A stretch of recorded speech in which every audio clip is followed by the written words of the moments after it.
Hello, everyone, and welcome to a very special review on this channel for our very, very likely potential future Best Picture winner, One Battle After Another, Paul Thomas Anderson's latest film, starring Leonardo DiCaprio, Chase Infinity, Tiana Taylor, Sean Penn, Regina Hall. Big, great ensemble here.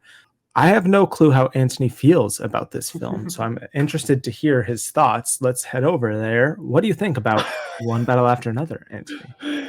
Yes. So, first off, I think it's important to maybe say how we feel about Paul Thomas Anderson in general, Mhm. because I feel like for both of us, we came in with a great deal of respect for Mr. Anderson.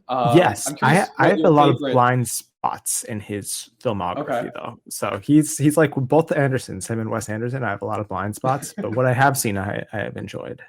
What's your favorite? I'm curious. Phantom Thread. Okay, yeah, we're the same. Which I think is Okay, interesting because I yeah, think Phantom Thread, due to its setting and I think its approach to emotionality, is a little bit different than like this, which feels a little bit more in the Hard Eight, Boogie Nights, There Will Be Blood, even Licorice Pizza to a degree, because it feels like it has this sort of grunginess to it, this sort of like independent verve that's a little bit, less austere than Phantom Thread. Um, but yes, but he knows how to make this movie very well. And I think what I find so compelling about him is that he really uses the tools of cinema, the scope, the scale, the specificity, the world building. He's one of the great independent world builders as far as being able to make a movie that is so detailed and so specific, even on a budget that isn't the scale of something like a Marvel movie or something, but they feel that real and that tangible. You look at Boogie Nights and you're just like, this is such an intoxicating world that you're creating. And so he uses all those tools and he focuses it on such particular, specific, small flaws in humanity and just blows them up. And so that's what I always find interesting. He's almost paradoxical in that way because he gets at the root of humanity. So ultimately, I found this to be a very entertaining film that uses the backdrop of a lot of intellectual and political ideas, but it's not really about that. To me, I think the opening extended prologue is definitely a political thriller, very tense. It sets the movie off on a very visceral note. But as it goes, it sort of just becomes an apolitical comedy of errors. And it's just more about these characters and chasing them down. And to me, the movie, at its heart, it's a father-daughter story that maybe doesn't have like the intense layers that people are trying to prescribe onto it as far as this political allegory. To me, like the photography of the movie is so sharp because it shows how all these people exist in the shadows. They're in the shadow of change. They're often not the ones actually doing the change or inciting the change. So I think in that front, I wouldn't prescribe this level of like, it's inspiring as far as how it deals in the right now. To me, I think he uses right now as a backdrop for this entertaining, chase movie. And I was entertained. So I thought it was a worthy endeavor. that's interesting. I do think it is inspiring, and I do think it remains. I think obviously the first like act or so, the first third is its most political, but I do think Yeah. it remains political throughout with what it's saying. But yeah, I really enjoyed it. It's his return to like present day filmmaking since like Magnolia. I think it's been a while, and I Mm-hmm. think he's got a lot to say. It's like you said, it's sharp, it's captivating, it's really really funny. It's very very well paced. It's one of those films where it's like I thought I was in here for like an hour and a half, and now it's been like 2 hours and like 45 minutes or whatever. It is in a way making you kind of confront our nation and the future of our nation, and just portraying what is going on. I think it is a film that will ignite and galvanize some audiences because it is speaking so urgently to what is going on right now and what we're living through. And I don't think we see it being this blatantly portrayed in films this big really anytime nowadays, and from directors this big as well. I think lots of the directors like PTA before this tend to stay in the past. That a lot of filmmakers don't like make films that are like directly about this moment, which is why it makes an interesting pairing with Eddington earlier this year. It is present day. The president is obviously shaping his vision of the film, but I feel like even with like allusions within the film to the Battle of the Algiers, what Leo says about America's founding fathers, I feel like he's pointing to a longer history that we have of just constantly fighting these battles. So many films that are like of this moment right now are more angry and cynical, and I feel like what he does here transcends that. I feel like it's much more human, and I feel like it's offering even a little bit of optimism at the end of it. It's not like, I feel like with lots of films that portray what is going on nowadays, or just even anything going on nowadays, it's like one loss after another. You're just continually like losing, pessimistic. Like Eddington is just consistently one loss after another. I feel like it is, as the title said, it is one battle after another, and the key to it is to keep fighting. And I feel like that is really what his relationship with his daughter here is pointing to. And I feel like that's where it keeps its political message throughout, to like keep fighting. I feel like Leo's character has lost a little bit of his fight, and he finds it again in inspiring his daughter and her to continue on the fight. But yeah, extremely well made. There's one scene in particular, like there are some moments in film that are pretty rare where you're like, I've never seen anyone do anything like that before. And there's one car chase scene towards the end of this film where I've not seen a like camera used in that sort of way before. It's like a roller coaster. And Yeah. for like a medium that's been around for pretty much a century, it's kind of crazy that we're for to still have like different techniques and like camera movements that are like that creative and inspiring and haven't been done before. So that's probably the best scene of the film. I love that scene, but it's pretty much like once you get going, it's just like one great scene after another. I don't see anything I would cut out of the film, which is crazy to say for a film this long. It just really flows along with an incredible pace. It knows the story it's telling, the characters that are required to tell that story, and its efficiency is what I think is so refreshing about it. And that's why this movie has a great pace, because it doesn't feel like it's wasting its time in any particular plot line or any particular character. Everything is serving a purpose. And he has a great ensemble to serve it. I also think that he doesn't rush out of certain scenes that are necessary later. Some filmmakers may feel, whether they flash back and they reveal different things, or they rush through it and then expect you to have cared. The opening prologue I found so moving, especially Teyana Taylor, who of course is a newcomer. Yeah. Has had a couple of indie creds so far, but I thought she was very compelling as far as embodying the revolutionary spirit that the movie is kind of wrestling with in this, the second half. I think as far as the relationship between the father and the daughter and what that says about the political messaging, I think that says to me that Anderson understands that being distracted by tomorrow, being focused on tomorrow distracts from today. And ultimately, you have to be fighting for something, not just fighting against something. And I think at the beginning of the movie, they're fighting against these systems. Let's get into these characters and performances. I think PTA in general is just a really great director at establishing very distinct and powerful characters that, like, I feel like what I struggle with a lot of films, even very good films, it's like I end up saying like the actors' names instead of the characters' names. Whereas in this film, also the names are just incredible. But in this film, the characters are so memorable that I could pretty much name all of them.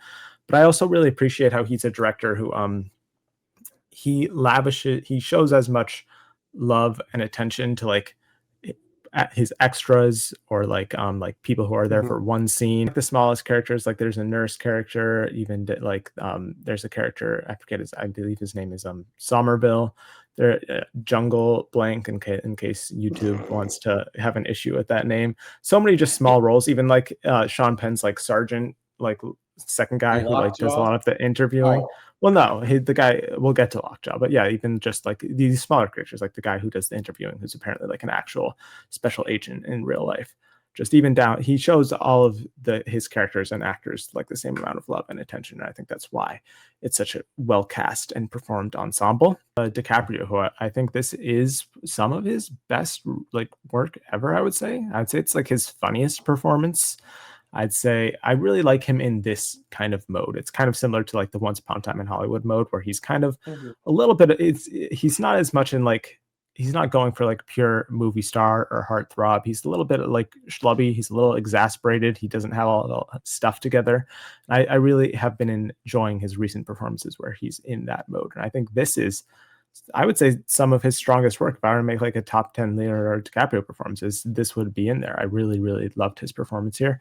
And I liked his whole character's, I mean, obviously he's the lead of the film, and his whole character's journey, because he's both at the center of all the action, and he's also kind of incidental to it all. Like how much he truly accomplishes by the end of the film is questionable. But I also really enjoy what his character goes through. I feel like he's so entombed in his own past and trauma and what he has gone through that he's refusing to engage in the present a little bit, which is where his daughter is. And I feel like by the end of the film, the answer to his fears is that like raising a kid and like raising them to like continue the fight is a revolution upon itself. It's kind of like continuing the revolution. I like what you said about the that revolution, you know, and it kind of switches throughout the movie. He realizes that that's the revolution he needs to be a part of. Yeah, I think he marries the tone of the movie really well, Yeah. and you can kind of judge based on his performance. Are we in a comedic mode? Or are we in the dramatic mode? He definitely has. He embodies, you know, the spirit of somebody who's on the phone with like, you know, a representative who is just not He helping goes you full at all. Karen. Yeah. You know, he Yeah. really does.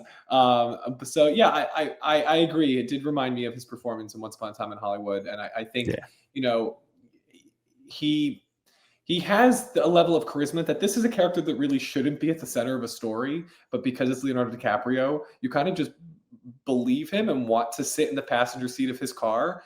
I think because there's an earnestness to his performance here, which I think is what Yeah. was lacking, you know, in his more recent work, you know, Don't Look Up and Killers of the Flower Moon. And granted, that's the nature of the characters, but, you know, there's something about like we were introduced to him as this little, you know, this little boy and What's Eating Gilbert Grape, or as Jack from Titanic, who's like, you know, the heartthrob of our dreams, you know. So Hmm. like there's something about him playing a character who has this sort of like optimism that the end of the movie kind of embodies, you know, catches up to him.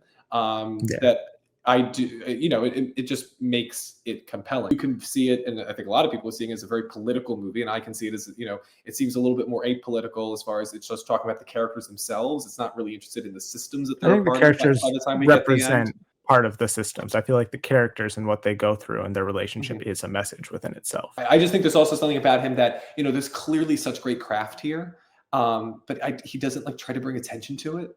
Again, it just like every now and then he'll No. be like, "Oh, that's a beautiful shot," but like it's not And the the sort of thing action of is like, all very, very realistic too. Like yeah, it's not like there's so many action movies where like there's over the top like stunts or anything like that. mhm, It's all very realistic. Like even like I noticed like in the film whenever anyone get there's a lot of car chases and a lot of like the action is very I like how he moves the camera moves a lot in this film. So I think it's also really cool when you pay attention to where he chooses to have it be still. But mhm. lots of like camera movements. And I feel like even like when everyone gets in a car chase, it's like none of them ever close the door. They just let the car movements close the door with them, which Well, and it makes feels sense. Your like, priority in a car chase is not closing the door; it's driving away. and it feels like we're in the car. Let's talk about Yeah, Penn because I feel yeah, like he's the performance that and character I think in general that people are leaving the film talking about the most, and I do think he does a very mhm, good job in the film. I think he threads the needle between truth and like caricature very well. mhm. He's and I feel like he does bring a lot of humanity to a character who I think is also oftentimes played for laughs, but can also be very intimidating at other times.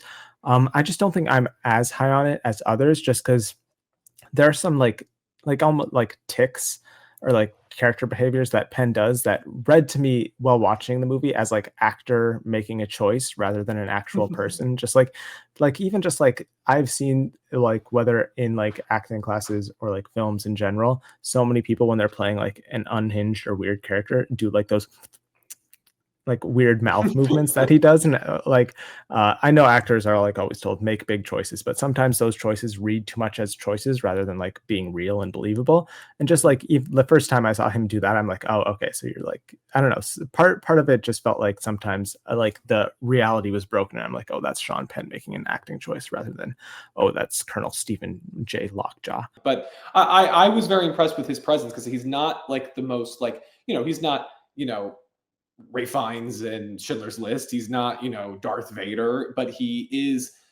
had an incredible like just like uncomfortable, like just you really unpredictability. Like it just you didn't necessarily know what he was going to do, and that's what made him so terrifying. I just want to give a shout out because I listen.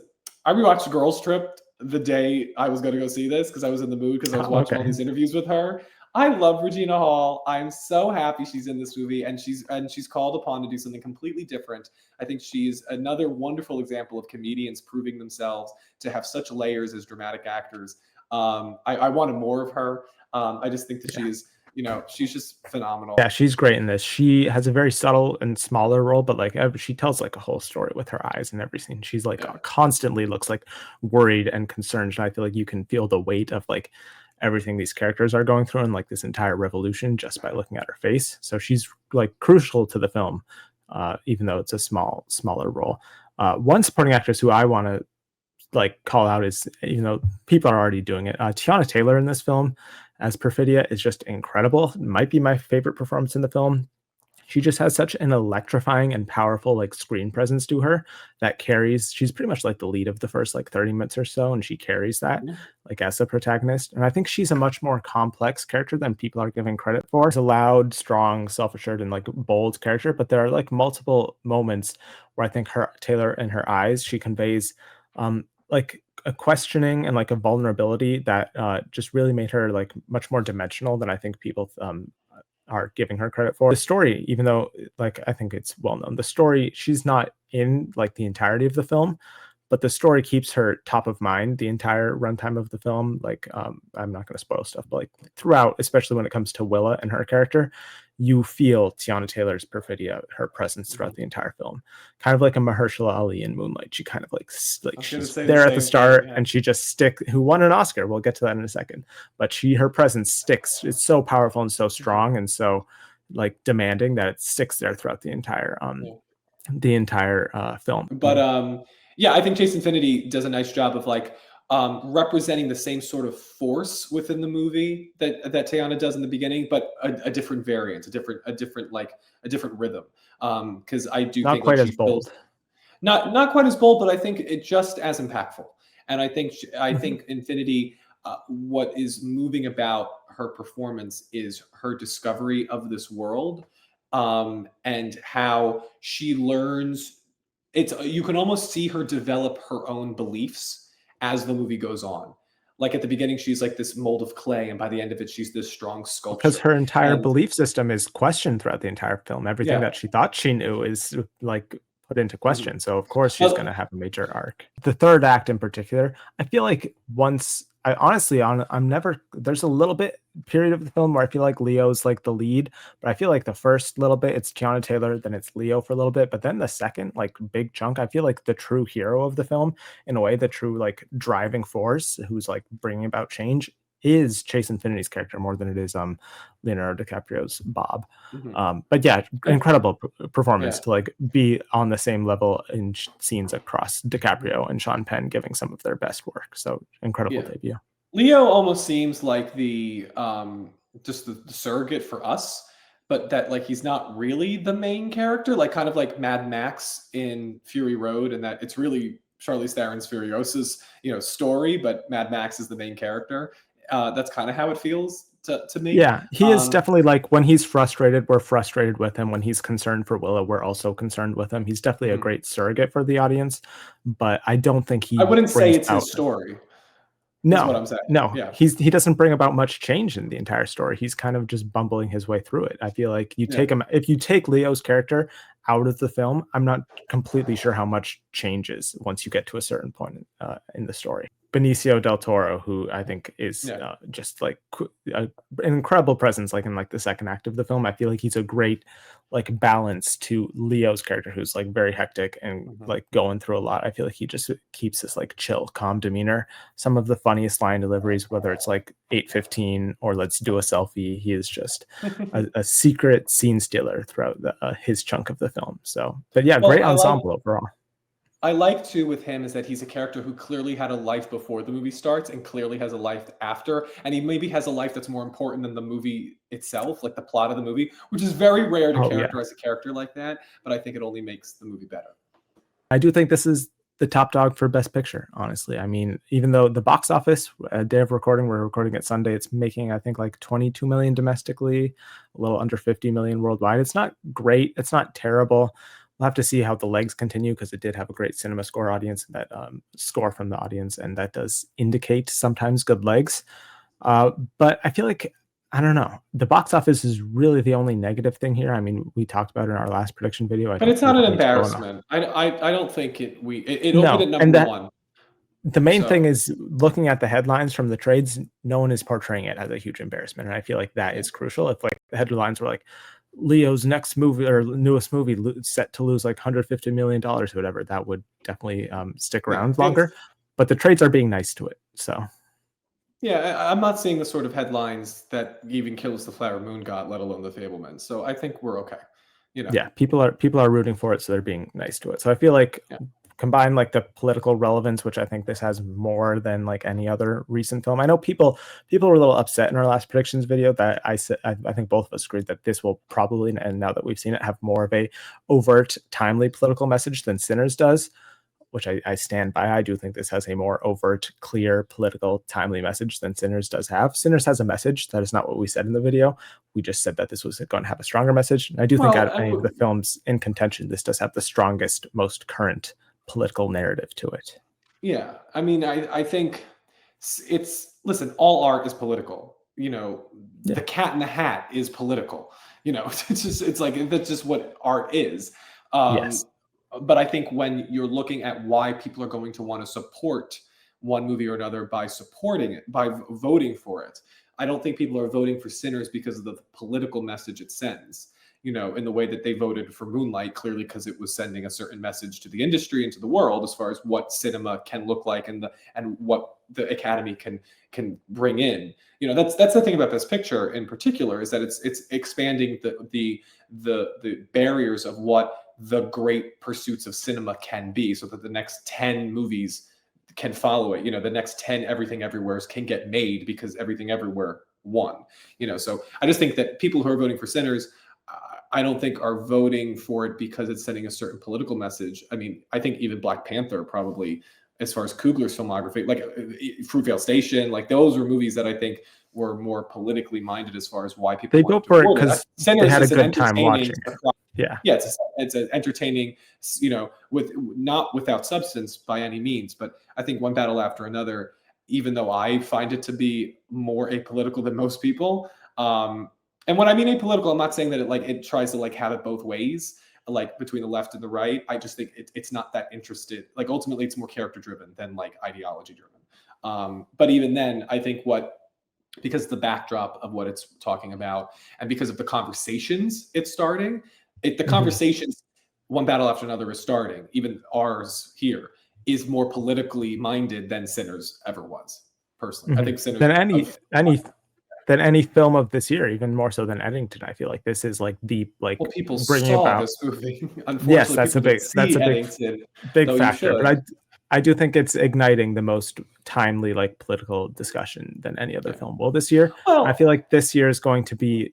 Last year we were wondering like how will the election and all that like change the potential race. I don't think it had a huge effect last year, but I think after the first like I mean, it will by the time they vote year of the presidency and the current political state and how things I think continue people to are go, ready now to have that people will conversation, vote and this more movie politically now.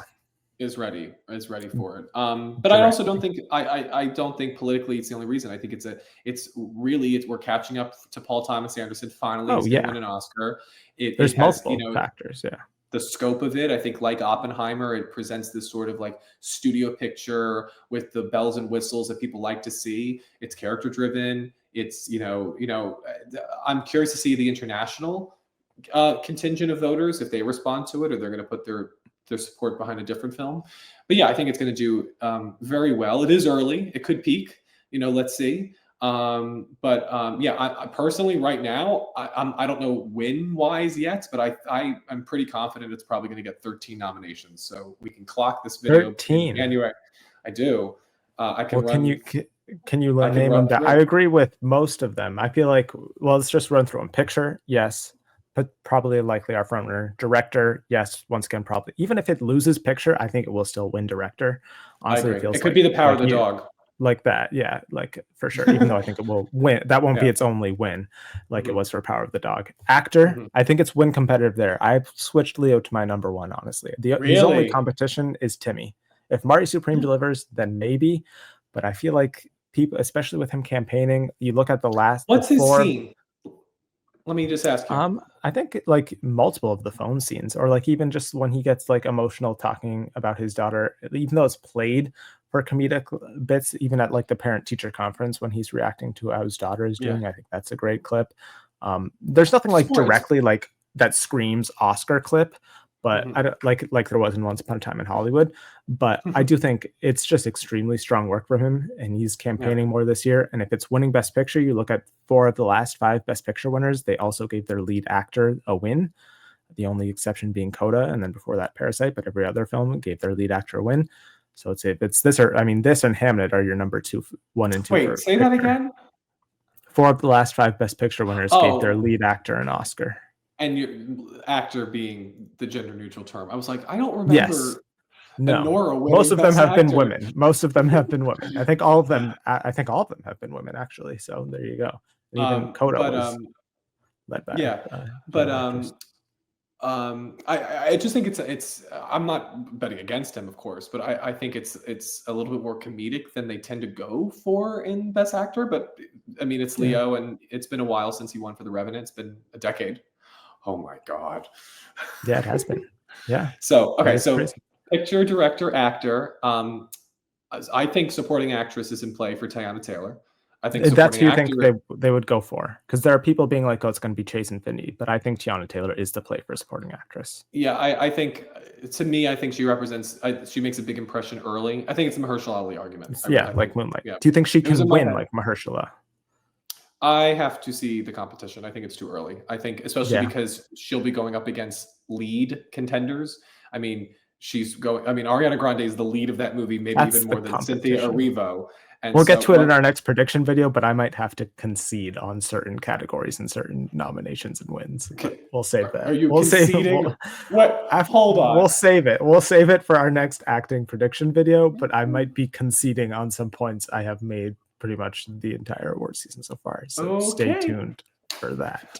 But I I think guess the Tiana Taylor is comment definitely section getting. wore you down, Mr. Murphy. They'll no, but they'll still be a little upset. I'm sure they'll Yeah. never enjoy. They'll never.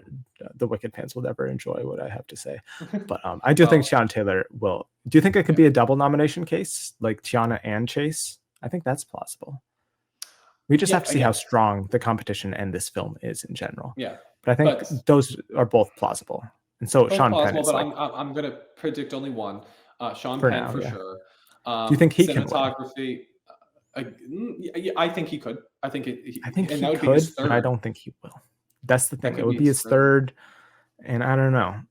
I don't And I know. feel like people Part of don't me, typically win actor and then go to supporting.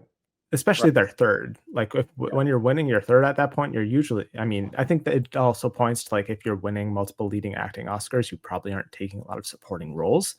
But I mean, it's great work Well, from him, and it's a little bit of a comeback. There's a narrative there. It's a very clear race between him, Mescal, and Skarsgård. So that's up in the air. records are meant to be broken. Indeed. Yeah, okay, so let's see. Picture, director, actor, supporting actor, adapted It's a great screenplay, clip. Yep. cinematography, production Yep. design. Do you think it will win cinematography? I think it I very don't well think could. so. It could. The Again, fact we have that to he see. worked on it himself makes me a little iffy on it. I feel like Hey, Sinners might still be. Alfonso Cuarón won for Roma. You never know. That's true. That's Um, true. sound, film editing, Yes. original Yes. score, Yes. costume design, makeup and hair. Costume design and makeup and hair. Okay, those are the two I don't have. Why would you have costume? I know it's Colleen Atwood, but why else would you have Because it's costume Colleen design? Atwood. I mean, do you understand? Harry Potter I didn't win know, a but single Oscar. She did the costumes for Fantastic Beasts, and she wins, and she beats La La Land. It's Colleen Atwood. I think it can yeah, definitely but get into the five. It can, and also we just talked about how iconic the costumes are, and like I just I think know, but and the I don't I don't revolutionaries. think that's what that branch goes for. I think that I branch is willing to go they for went films for that aren't Joker. in Best Picture. They did what? They went for Joker Yeah, but that's for still like that one has more of a costume. period aesthetic to it. This is modern day. What was the last modern day costume design nomination? Yeah, but again, it's kind of more timeless than modern day. I feel like, because it's not like you're going outside on the street and seeing somebody look like Leonardo DiCaprio and Teyana Taylor. I mean, it's definitely more, Eh, there's I don't heightened think they're level. wearing anything crazy, honestly. Yeah, But there are some like even Chase Infinity's skirt is a little bit of like an iconic look as well. But I yeah. don't think I personally, think it could. just I think because it's it's a not coattail period, thing. It's a coattail thing. maybe. And then makeup, And you're then talking about Sean Penn's character I think Sean mostly. Penn's character, and yeah, again, it just to me, it's the thing of like Tar getting cinematography, or the Power of the Dog getting sound. Sound. It's just one of those things that like they're just in the mood for it, and there's such great craft that because you got to remember it's not somebody like us who are like voting and we're like, well, we gave it enough. We gave it 11. We don't have to worry about costume and makeup. But I feel like my issue with those branches is like makeup and costume design. They are not afraid to just go for films that are not like they'll go for Golda in makeup or whatever. They're just not afraid to like look at the work itself and just solely the work rather than how strong the film is in Best Picture, where I think categories like editing and stuff like that are more influenced by what's strong in picture. Makeup and costume design, they'll sometimes just go solely based off the work. And with this film, it's really just Sean Penn's character in the third act. So I will say, if you're being conservative, 11. But if you're being That's what I've ambitious, 11. I think it's between 11 and 14 because if it could get those other What's two, the and other then one? the additional supporting actress nom. Oh, if supporting. Jason Fitted. Mm-hmm. So it's either 11 or 14. So yeah, I would agree with that range, and I feel like Sinners is still winning cinematography and score. Actually, no, I think Hamnet's going to win cinematography, but Sinners, I feel like great score here from Johnny Greenwood, but I feel like Ludwig Göransson's score is just like the movie's more about memorable. Music too, so I think Sinners has the leg up there. Yeah, I would say so. You have this winning picture. What do you have it winning? Its package: picture, director, screenplay. I think editing. picture, director, one actor. I don't know which, but I will predict an actor will win. Yes, because usually picture winners have an actor lately come along with them. The last one was Parasite, so yeah. And then maybe film editing. It's very sharp. It will. I don't know what else would win editing. Honestly, I think this is especially with the way it's paced and it's got action and all that. I feel like this is the I'll give that's 4. That's what Shape of Water had, which was another high craft film where we were catching up to a filmmaker with Guillermo. So I'll keep it with that 4. And I'll just say now, I'll say that I'll say that the actor is Sean Penn. I think I'll go. Yeah, that makes sense. Because I feel stronger about Timmy and Ari than I do about Stellan or Paul, if that makes sense. No, that's fair. Have you seen either of those films? Stellan or Paul? Yeah. No, have you? I've seen all 3 of them. And your personal preferences? My personal ranking is people are going to. Paul Mescal is like friends. Both him and Jesse Buckley are like transcendent in that film. But Mescal, Penn, Skarsgård is how I would rank it personally. But all 3 would be great winners. Actually, Penn and Skarsgård are close. I'd have to rewatch Sentimental Value. I think this is going to be like an Oppenheimer season where it's just like, okay, we know our winner. Let's close it up. Yeah, what Hamnet? That's the only one. I don't think I think Hamnet is not going to be. Hamnet is going to be like another Tar. It's going to mean a lot to the people that it means a lot to. Tar is cold. Tar is cold. I think my continued argument with Hamnet is people voting for one battle after another are voting with their head, and if they're voting with their heart, they're going to go with Hamnet, which makes I don't think so. I think that's the thing. I think one battle after another is head and heart, which is what Oppenheimer was. It is. And I think what's motivating people with one battle after another more than a lot of other Paul Thomas Anderson movies is that the father-daughter relationship is such a beating heart. It's got a very strong heart. It's got a strong heart, and it's one of his more like commercial appealing films. Look me in the eye and tell me if you think the below the line people are going to rewatch Hamnet. Hamnet is a rewatchable. I think people overestimate how like rewatchable Hamnet. I will be rewatching Hamnet. Maybe I know you will, but I don't think like the production designers, I don't think they need to like the sound designers are going to rewatch a movie that is designed to make you cry. Yeah, but if they remember leaving the theater of Hamnet just being extremely moved by Hamnet is a movie also about art and how that art like can heal and mend and just move you in general. And I feel like if they remember how like people will get a little emotional to stuff in one battle after another, especially like the ending and stuff. It's got a nice ending. The ending of Hamnet and just the entire third act is just like people will be, as you see in their reactions, very strongly responding to that emotionally. And I feel like if that sticks with them, I don't think I think one battle after another is probably going to win. I think it's one bath. I think it's a close race though. I think it is much closer than people think. I think Hamnet, you have to see, especially like once it releases and all that, we're still very early on, but Hamnet will be the heart vote. And I think Don't underestimate films that make you cry and films that are the heart vote. Those tend to do very well. Is all I'm I saying. got it, but I do think there's a difference between like a movie that makes you cry but is more optimistic, like The King's This is Speeches. optimistic, and Hamlet's optimistic. it ends on a very optimistic note. Yes, Okay. I a Chloe relationship is Zhao. mended. People are Chloe. healed. All right, Chloe Zhao doesn't strike me as the type of filmmaker that likes to tie everything up with a bow. So that's what she. It That's is tied up with it. This is definitely her most commercial. I mean, she doesn't make commercial films, but this is her most, as we see it, won a general more audience than her award. Marvel movie. Definitely more so than her Marvel movie. That would not have won a People's Choice Award. I think this is appeal. Both of these are Okay. both of these directors' strongest wide appeal films, I would say. So it makes for an You interesting race. listen. I'm looking forward to it. I think I'm going to love it. But we'll see. I think this has more Steak Eaters support as far as like the branch. But Hamnet has more international support, I would say. That's true. It Like could be Hamnet's where going to the win international BAFTA. bros go. I Yeah. love that I'm having to convince you what you agree with, which is that One Battle After Another is the front runner for Best Picture. I know, but I honestly, I still have Hamnet in my prediction. So I'm still kind of, maybe just to be a little different, but I still think Hamnet has a very good shot. So maybe just to be different, I'm keeping Hamnet at number one because I It's do think okay. it's very It's close. okay to be wrong. That way I win. It's okay. Just do it. To follow Yeah. your heart. We'll Follow see. your heart I will, and that your which fears. voters will do when they vote, which means they will vote for Hamnet. Well, let's see. I mean, given the subject matter of what this movie is about, we could be in a completely different world come February, and so that could result in a lot of different, voting patterns. But yeah, I think that right now, if you're Paul Thomas Anderson, you're feeling really good. I think they should He's start going to grading win that a Oscar right now. Yeah. Yes. At least one for sure. Yeah. Probably multiple if I were to guess. But yeah, what would you give this movie? Oh, you don't do ratings. Never mind. If you look at his letterbox, you'll realize that he just does hearts. I'd probably give this a solid 9 if I were to rate it. But yeah, what would you guys rate it? What are your Oscar predictions? Do you have this getting 13 like Anthony? Are you a little more like reasonable like me with 11? You were Anything going to like say that? conservative, weren't you? I was going to say conservative, but not within the context of this film, no. You want to subscribe, especially you Wicked fans, if you're not subscribed, to stay tuned for my concession in certain regards. So thank you all for watching, like, all that stuff, and we'll see you in the next video.